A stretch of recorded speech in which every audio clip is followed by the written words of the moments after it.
everyone. Welcome to 312 Bulls. I'm your host, Luis Rodriguez. Let's jump right into the game and talk about the Bulls' win versus the Pistons, 94-88. I think it was a tougher battle than most would have anticipated.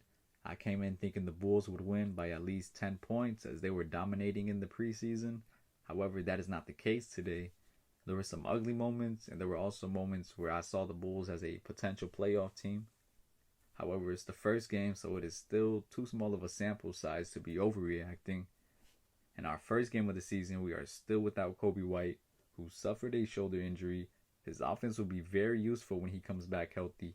Until then, I am confident with the recent play from our rookie Ayo Dosunmu and Alex Caruso, who was flying everywhere tonight.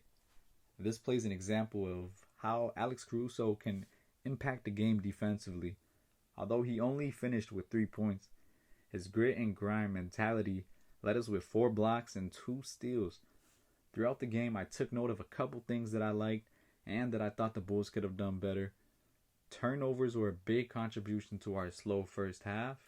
Both teams ended with 17 turnovers, but taking care of the ball should be a top priority for our team, considering the fast-paced style of play we have.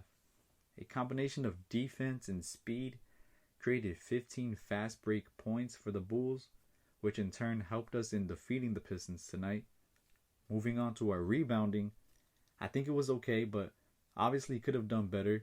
Rebounding is not my biggest concern for this team, but rather interior defense and the amount of points we allow in the paint. Tonight, the Bulls allowed the Pistons to score 50 points inside. A lot of the points we allowed come from mismatches against their bigs. However, what does not pop out on the stats is the team's help defense. Most of the time, the Bulls players would send an extra man or two if such mismatch happened, but tonight the Pistons were scoring on us inside anyway. Fouls were also a problem for both teams tonight. We finished with 19 fouls, although some of them were certainly questionable calls. Not much else to mention on our team stats. I think we could have racked up more assists, but those would have came if we knocked down those early shots in the first half.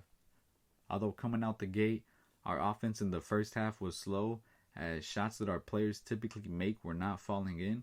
The Bulls adjusted in halftime and led us to victory while still shooting more efficiently than the Pistons. Looking at the Pistons side, they were without several players, one being their first pick in the draft, Cade Cunningham. Could he have made a difference in tonight's game? Maybe, maybe not. Tonight's leading scorer for the Pistons was Jeremy Grant. He was making threes, shooting mid-range jumpers, and causing chaos for our Bulls. My complaint about our interior defense comes as no surprise as the Pistons' top 4 scorers play in the front court. It makes me question why Billy Donovan chose to go with Alize Johnson instead of Tony Bradley when what we needed was rim protection, although Alize Johnson impressed with his hustle for grabbing rebounds. Going back to the Bulls side, on paper the starting lineup seems to click very nicely. Patrick Williams, the only starter not in double digits.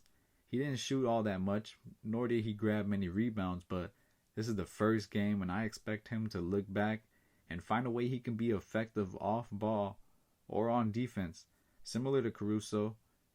Speaking of Caruso, he is an animal on the court, whether the stats show it or not. However, with only 3 points from him tonight and 7 from our rookie Ayo, the Bulls bench got outscored 32-10. Nevertheless, I'll take the win no matter how ugly it was. The fact that we came back from a slow start and grinded for that win showed me the hustle that I wanted to see from our Chicago team. Let me know what you guys think about this win. The next game is on Friday against the Pelicans, so I'll see you then.